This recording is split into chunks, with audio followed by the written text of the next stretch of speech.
नमस्कार दोस्तों, मैं Abhishek Yadav Swarali music class channel में आपका तहे दिल से स्वागत करता हूं। जितनी भी म्यूज़िक एग्ज़ाम होती है ऑल ओवर इंडिया में, UGC NET music exam, the triple SB music exam, Bihar state 2024 BPSC, MP TET music main exam, NVS, KVS, EMRS, MPPSC और आरपीएससी और ऑल ओवर इंडिया में जितनी भी म्यूज़िक एग्ज़ाम होती है सभी की तैयारी आपके स्वराली म्यूज़िक क्लास चैनल द्वारा करवाई जाती है। इसी को ध्यान में रखते हुए कई सारी थ्योरी क्लासेस, कई सारे पेपर सॉल्यूशन, कई सारे मॉक टेस्ट आपको इसी चैनल पे अवेलेबल हो जाएंगे। साथ ही साथ आपको दो बड़ी महामैराथन क्लासेस जो कि आपको बताएगी कि स्वराली म्यूज़िक क्लास चैनल में किस प्रकार से क्या और कैसा पढ़ाया जाता है।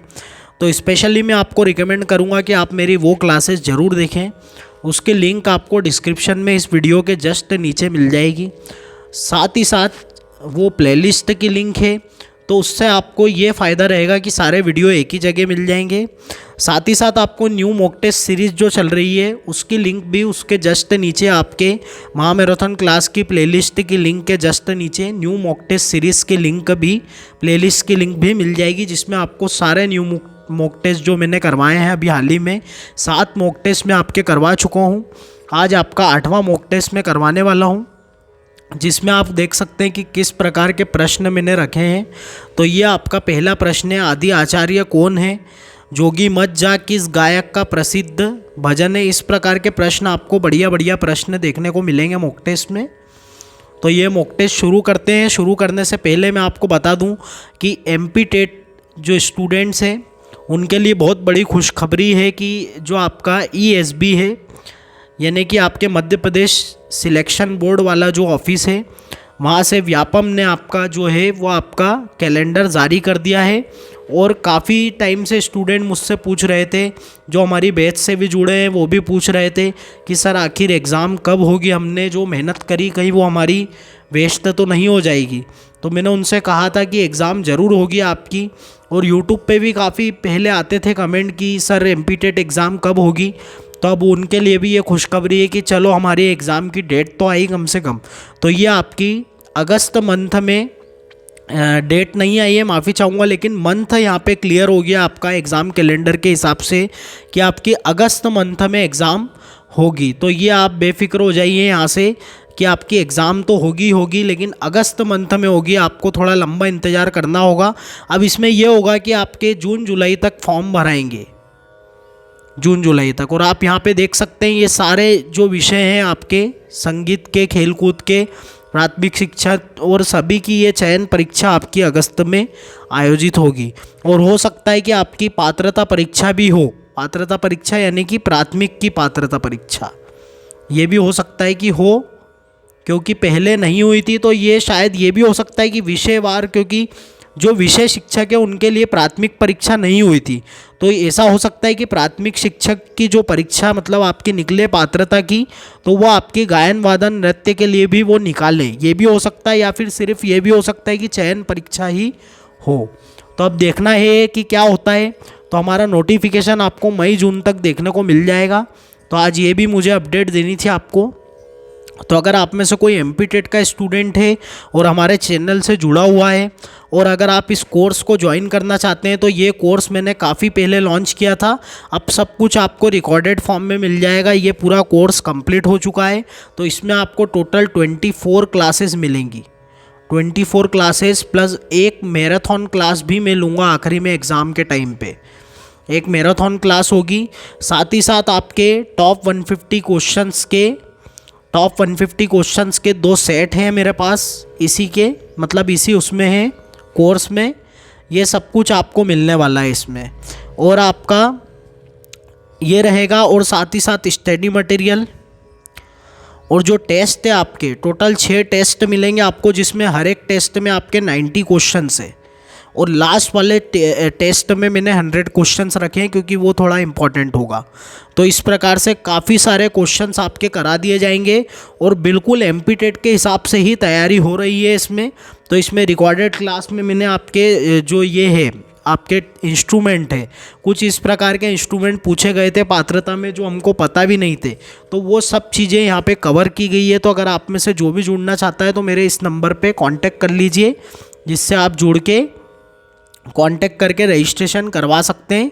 रजिस्ट्रेशन करवाने के लिए आपको इसी नंबर पे कांटेक्ट करना है और ये कांटेक्ट नंबर आपको डिस्क्रिप्शन में भी मिल जाएगा। और अगर आप यूजीसी नेट 2024, बिहार स्टेट 2024 या DSSB 2024 की तैयारी कर रहे हैं या आगामी कोई भी एग्ज़ाम की तैयारी कर रहे हैं तो उसके लिए आपके लिए ये कोर्स है, जिसमें आपको मात्र 600 रुपीज़ में रजिस्ट्रेशन हो जाएगा। 12 क्लासेज मिलेगी मंथ की आपको। ये पर मंथ का रजिस्ट्रेशन है, यानी आपका फुल कोर्स नहीं है, सिर्फ पर मंथ के हिसाब से इसमें आपको पता भी चलेगा कि किस हिसाब से क्या पढ़ा रहे हैं। तो आप आगे रजिस्ट्रेशन करवाएं या तो ना करवाएं, आपके ऊपर है, लेकिन आपको कम से कम रुपीज़ में नॉमिनल फ़ीस मैंने रखी है। तो आप अगर करवाना चाहते हैं तो इसमें भी रजिस्ट्रेशन करवा सकते हैं। इसमें भी आपको टेस्ट, स्टडी मटेरियल सब कुछ मिलेगा। तो चलिए अब मॉक टेस्ट सीरीज़ शुरू करते हैं। थोड़ा टाइम लगा दिया मैंने, चूँकि MP-TET की अपडेट देना ज़रूरी था। काफ़ी टाइम से स्टूडेंट भटक रहे हैं, पूछते थे कि क्या और कब होगी सर एग्ज़ाम।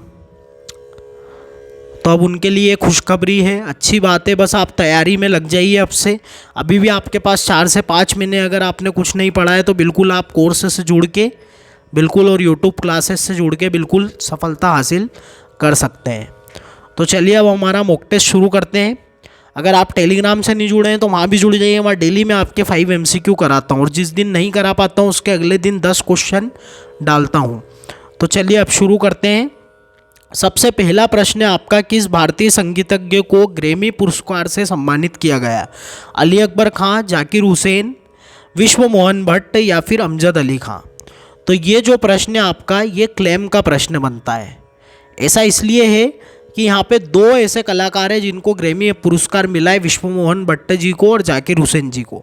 जाकिर हुसैन जी को 1991 में मिला है, 1992 में मिला है विश्व मोहन भट्ट जी को, और अभी हाल ही में जाकिर हुसैन जी को वापस से 2024 में आपके ग्रैमी पुरस्कार मिला है।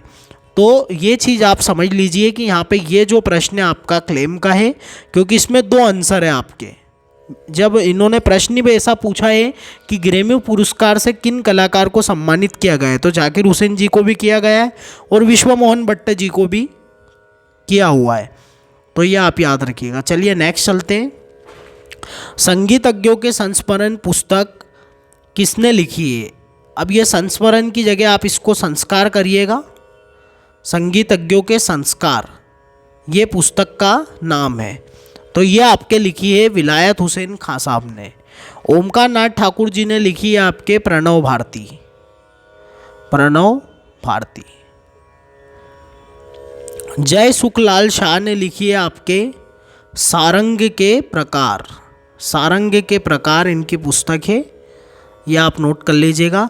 रमन लाल मेहता जो हैं वो आपके RC मेहता कहलाते हैं। RC मेहता। सन 1918 में इनका जन्म हुआ है। किराना घराने से ये ताल्लुकात रखते हैं और आपके सन 2009 में इनको भारतीय तीसरा सर्वोच्च पुरस्कार पद्म भूषण से भी नवाजा गया है। चलिए नेक्स्ट चलते हैं। नेक्स्ट प्रश्न है जो मैंने स्क्रीन पे आपके रखा था, जोगी मत जा किस गायक के प्रसिद्ध भजनों में से एक है? अब्दुल करीम खां, बड़े गुलाम अली खां, ओमकार नाथ ठाकुर या फिर भीमसेन जोशी? तो यहाँ पे जोगी मत जा जो आपका भजन है, प्रसिद्ध भजन, ये ओमकार नाथ ठाकुर जी द्वारा गाया गया है।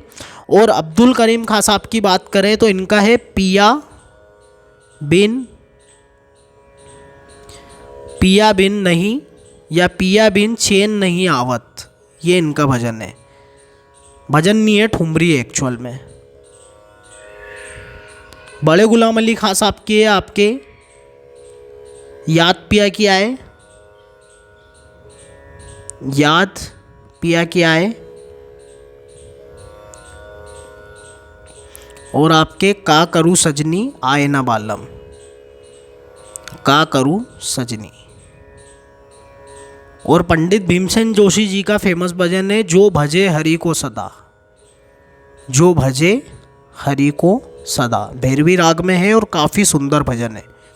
नेक्स्ट चलते हैं।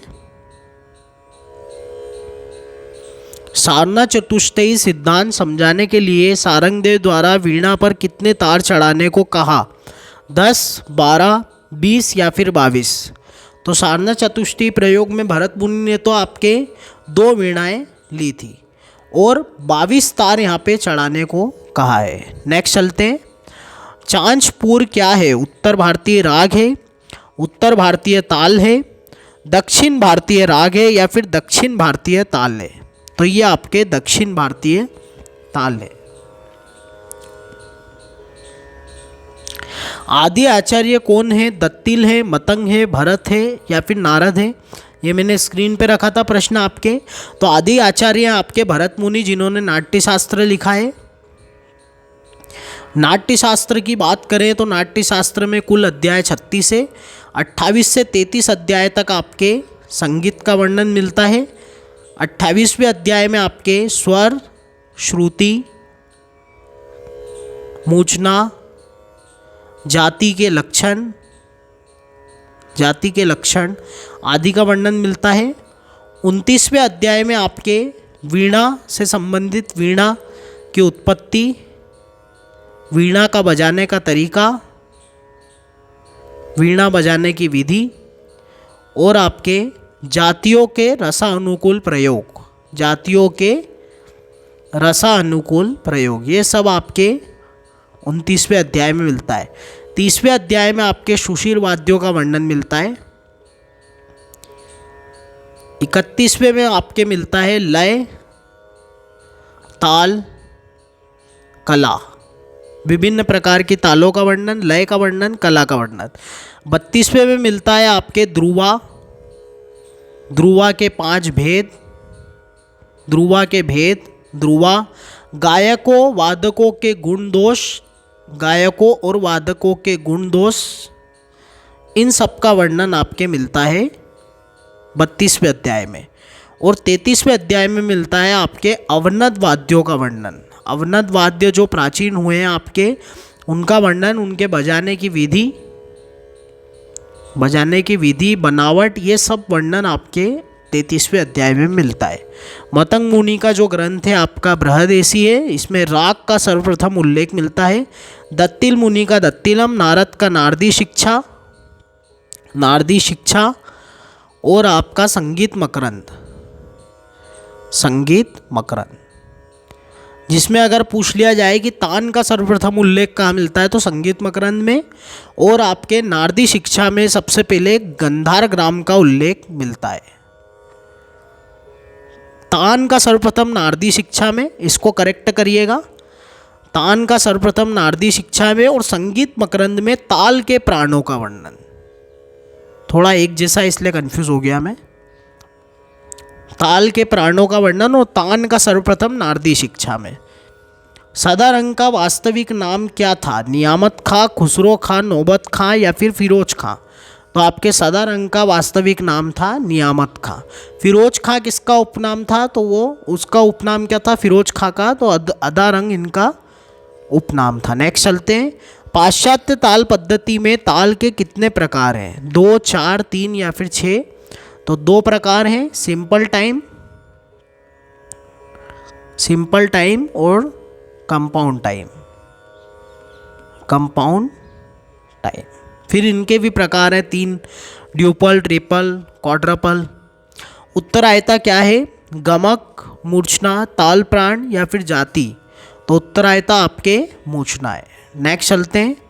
जय मंगल ताल में कितनी मात्राएं होती है? 9, 11, 13 या फिर 15? तो जय मंगल ताल में आपके 13 मात्रा होती है। 9 मात्रा का कौन सा ताल है? आपका श्री ताल है। 11 मात्रा का कौन सा है? मणि ताल है, रुद्र ताल है, अष्टमंगल ताल है। अष्टमंगल ताल 22 मात्रा का भी होता है। 15 मात्रा का आपका है पंचम सवारी। पंचम सवारी आपका 15 मात्रा का है। गंजप्पा है, गंजप्पा। चलिए नेक्स्ट चलते हैं। हरिप्रसाद चौरसिया जी का संबंध किस वाद्य से है? वीणा, सितार, सारंगी या फिर बांसुरी? तो बांसुरी से संबंध है हरिप्रसाद चौरसिया जी का। इनके पिताजी थे वो पहलवान थे, तो काफ़ी मुश्किल था इनके लिए कि इस फील्ड में आना। हालांकि सब सोचते भी हैं, लेकिन जो कलाकार होता है, मतलब जो जन्म से ही पहचाना जाता है कलाकार, एक कुछ विलक्षण यानी लक्षण ऐसे दिख जाते हैं। कि पता चल जाता है कि हाँ ये इस विधा में आगे बढ़ेगा लड़का। नेक्स्ट चलते हैं। राग अड़ाना का सम प्राकृतिक राग कौन सा है? सहाना, सुहा, दरबारी कांगड़ा या फिर सगुरई? तो आपका दरबारी कांगड़ा जो है आपका अड़ाना का संप्राकृतिक राग है। निपा गमर ऐसा जो स्वरावली चलती है वो इसमें मैच करती है। नेक्स्ट आपका प्रश्न है, स्टाफ नोटेशन पद्धति में 11 रेखाओं के समूह को क्या कहा जाता है? लेजर लाइन, ग्रेट स्ट्यो की सिग्नेचर या फिर क्लेफ? तो आपके स्टाफ नोटेशन सिस्टम में जो 11 रेखाएं जो होती है वो आपके ग्रेट स्ट्यो में होती है, जिसमें स्वरों को आपके लिखा जाता है। और स्वरों को किससे डिनोट करते हैं? तो ऐसे जीरो से डिनोट करते हैं, ये आपको याद रखना है। और क्लेफ जो है आपका ये सप्तक कहलाता है। क्लेफ कितने प्रकार के हैं आपके? 2 प्रकार के। आपके पाश्चात्य संगीत में 2 ही सप्तक है। कौन कौन से आपके? ट्रेबल क्लेफ और बेस क्लेफ। ये याद रखिएगा आप, इम्पॉर्टेंट है। नेक्स्ट चलते हैं। पंडित विष्णु नारायण भातखंडे कृत क्रमिक पुस्तक मालिका के कितने भाग हैं? 4, 5, 6 या फिर 7? तो 6 भागों में क्रमिक पुस्तक मालिका लिखी गई है। नेक्स्ट चलते हैं। सप्तक के कितने प्रकार है? बहुत ही सिंपल प्रश्न है। 3 प्रकार है, मंद्र, मध्य और तार। मांड लोकधुन कहाँ प्रचलित है? कश्मीर में, पंजाब में, गुजरात में या फिर राजस्थान में? तो राजस्थान में प्रचलित है। कश्मीर का जो फेमस है वो आपका है रौफ, पंजाब का आपका है गिद्धा, भांगड़ा और गुजरात का है आपका गरबा। नेक्स्ट चलते हैं। किस ग्रंथ को सरस्वती हृदय अलंकार कहा जाता है? भरत भाष्यम, मल्लक्ष्य संगीतम, दत्तिलम या फिर रागमाला? तो भरत भाष्यम को सरस्वती हृदय अलंकार कहा जाता है। मल्लक्ष्य संगीतम आपके भातखंडे जी ने लिखा है। दत्तिलम दत्तिल ने लिखा है। और रागमाला कई सारे लोगों ने लिखा है, जैसे पुंडरीक विट्ठल, आपके पुंडरीक विट्ठल, तानसेन, पंडित रविशंकर। एक मतलब अलग अलग ग्रंथ हैं ये रागमाला, सबके अलग अलग, लेकिन कई सारों ने इस नाम से लिखा है। मत कोकिला वीणा पर कुल कितने तार बांधे जाते थे? 11, 18, 21 या फिर 25? तो मत कोकिला आपकी 21 तार वाली वीणा है। नेक्स्ट चलते हैं। सिद्धेश्वरी देवी और मत कोकिला की समान ही एक वीणा है महती वीणा, वो भी आपकी 21 तार की है, ये भी याद रखिएगा। सिद्धेश्वरी देवी किस गायन विधा के लिए प्रसिद्ध थी? ख्याल, दादरा, ध्रुपद या फिर ठुमरी? तो ये आपके ठुमरी के लिए प्रसिद्ध थी। तानसेन ध्रुपद की किस वाणी के गायक थे? डागुर वाणी, खंडार वाणी, गोबरहार वाणी या फिर नोहार वाणी?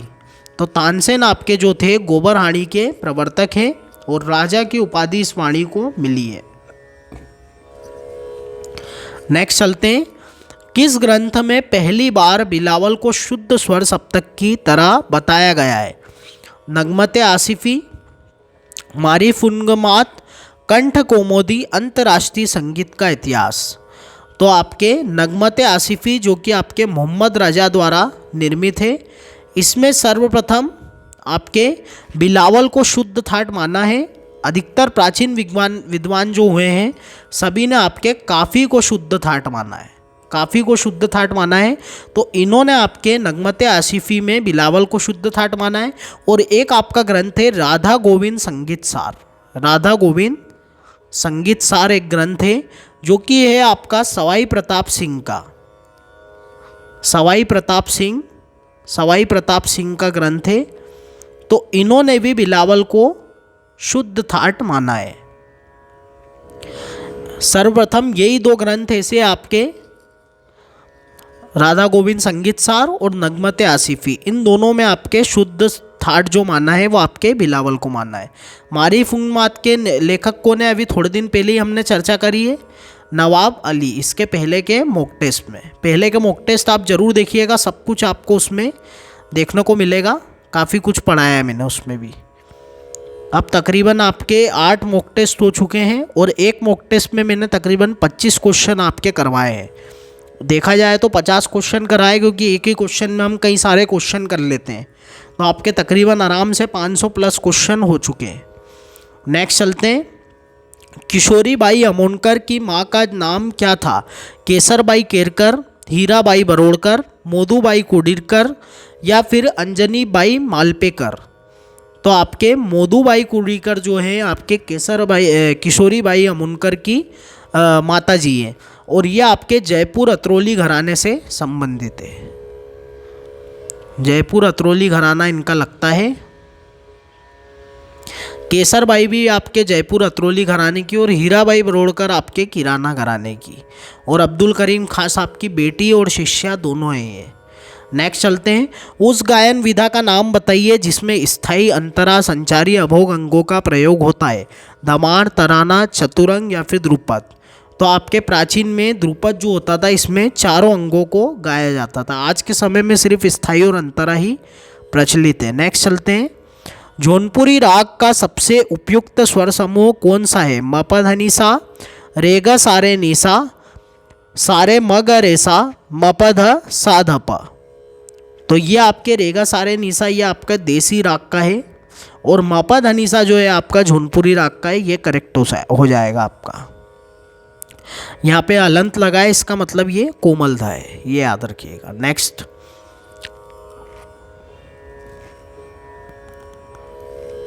हालांकि यहाँ पे इनको यहाँ पे भी कोमल नहीं लगाना था, थोड़ा प्रिंटिंग मिस्टेक होगी। नेक्स्ट है आपका पंडित शारंग देव ने कितनी गीतियों को मान्यता दी है? 5, 10, 15 या फिर 20। तो 5 गीतियों को मान्यता दी है। गीति कितने प्रकार की होती है? हमेशा मेरा एक प्रश्न ये रहता है कि गीतियाँ कितने प्रकार की होती है। तो कई स्टूडेंट 5 बताते हैं, कोई 4 बताता है, कोई 7 बताता है, लेकिन मैं आपको बता दूं कि गीतियाँ मात्र आपके 2 प्रकार की है। ये आपको याद रखना है। प्रकार पूछे तो 2 बताइएगा, कितनी है तो वो फिर अलग अलग ग्रंथकारों के हिसाब से अलग अलग आएगी। लेकिन हाँ, जनरली पूछ ले कि गीतियाँ कितनी होती तो 5 ही लगाइएगा, ठीक है। 2 प्रकार पूछे तो आपको लगाना है पदाश्रित, मतलब मैं आपको बता रहा हूँ 2 प्रकार पूछे तो 2 लगाना है। कौन कौन से प्रकार है? पदाश्रित और स्वराश्रित। पदाश्रित गीतियाँ आपकी 4 हैं जो भरत मुनि ने बताई है। मागधी, अर्ध मागधी, संभाविता और त्रिथुला। ऐसे आपकी 4 ये जो मिलती है पदाश्रित है। और स्वराश्रित आपकी 5 है जो सारंग देव जी ने बताई है। कौन कौन सी? शुद्धा, भिन्ना, गोड़ी, बेसरा और आपके साधारणी। और मतंग मुनि ने इसमें 2 और ऐड करी है, भाषा और विभाषा। ऐसे मतंग मुनि ने 7 बताई है। मतंग मुनि या फिर अहोबल जी ने, ऐसा कुछ है। एक बार इसको चेक करिएगा, ये थोड़ा सा मेरे को याद नहीं आ रहा है, तो ये देखिएगा। इतनी सारी चीज़ें रहती है तो कुछ चीज़ें थोड़ी स्लिप हो जाती है माइंड से। तो ये था आपका आज का मॉक टेस्ट। उम्मीद करता हूँ कि आपको मॉक टेस्ट अच्छा लगा होगा। मॉक टेस्ट नंबर 8 हमने किया है। अगर आप इस चैनल से नए जुड़ रहे हैं तो आप सारे वीडियो देखिए, तकरीबन 100+ वीडियो आपको इसी चैनल पे अवेलेबल हो जाएंगे। सब कुछ है इस चैनल पे, पेपर सॉल्यूशन से लेकर मॉक टेस्ट, थ्योरी क्लासेस, महा मैराथन क्लास, टेस्ट, सब कुछ यहाँ पे मिलेगा। आप अपने दोस्तों को भी जोड़िए। तो उम्मीद करता हूँ कि आपको मॉक टेस्ट अच्छा लगा होगा। सारी चीज़ें आप देखिए, मेरे सारे paper solution, mock test, theory classes, ये क्लास भी देखिए। अगर आपको सब कुछ अच्छा लगे और दिल से आवाज़ आए तो मेरे चैनल को लाइक, शेयर और सब्सक्राइब जरूर कीजिएगा। Thank you so much. जय श्री राम।